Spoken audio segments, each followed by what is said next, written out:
শুনতো শোনো, এর মধ্যে সামান্য একটুখানি নুন দেবে, আমি বাথরুম থেকে এক্ষুনি আসছি, সামান্য দেবে।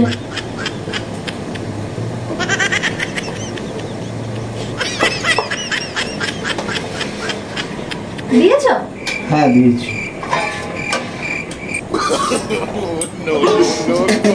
তোমাকে বললাম সামান্য দিতে, দেখো দেখো দেখো, একটা কোনো কাজ ভালো করে করে না, বললাম সামান্য দিয়েছি।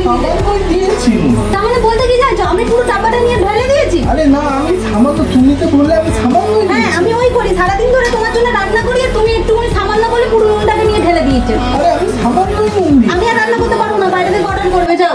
ঠিক আছে বাবা, আমি বাইরে দিয়ে অর্ডার করে দেবো। তার মানে বলতে কি চাইছো আমার ভুল? আরে না, আমি বাইরে দিয়ে অর্ডার করে হ্যাঁ দেবো। তুমি ভুল করেছো, তুমি বাইরে থেকে অর্ডার করবে, আমি আর রান্না করবো না। गुड बाय गया। तो लग गए